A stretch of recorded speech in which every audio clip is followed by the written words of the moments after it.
Trump ഭരണകൂടത്തിന്റെ തീരുവ വർധന റദ്ദാക്കിയ US സുപ്രീം കോടതി വിധിക്ക് പിന്നാലെ ഇടക്കാല ഉഭയകക്ഷി വ്യാപാര കരാറിനെക്കുറിച്ചുള്ള ഔദ്യോഗിക യോഗം മാറ്റിവെക്കാൻ ഇന്ത്യയും USഉം തീരുമാനിച്ചതായി റിപ്പോർട്ട്. കോടതി വിധിയുടെ അനന്തരഫലങ്ങൾ ഇരു രാജ്യങ്ങളും പരിഗണിക്കുന്നതിന് വേണ്ടിയാണ് യോഗം മാറ്റിവെക്കുന്നത്.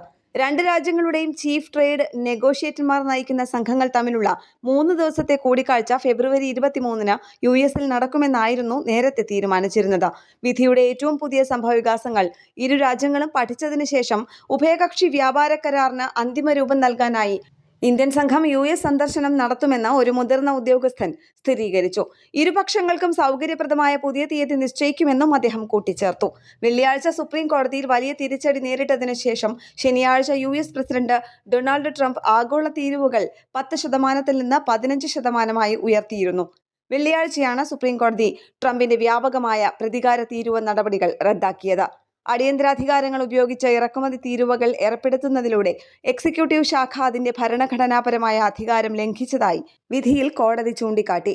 6-3 ഭൂരിപക്ഷത്തോടെയുള്ള വിധിയിൽ ലോകമെമ്പാടുമുള്ള ഉൽപ്പന്നങ്ങൾക്ക് മേലുള്ള ട്രംപിന്റെ ആക്രമണാത്മക തീരുവ സമീപനം 1977-ലെ international emergency economic powers act പ്രകാരം അനുവദനീയമായിരുന്നില്ലെന്ന് കോടതി നിരീക്ഷിച്ചു. ഈ വിധി ട്രംപിന്റെ പല തീരുവകളും അസാധുവാക്കുന്നു. ഗവർണർമാരുമായുള്ള കൂടിക്കാഴ്ചയ്ക്കിടെ വിധി വിവരം അറിഞ്ഞതിനു ശേഷം ട്രംപ് ഈ വിധിയെ അവഹേളനമെന്ന് വിശേഷിപ്പിച്ചു. തനിക്ക് ഒരു ബാക്കപ്പ് പ്ലാൻ ഉണ്ടെന്നും അദ്ദേഹം പറഞ്ഞു. ഇന്റർനാഷണൽ ഡെസ്ക്, കേരള പ്രണാമം.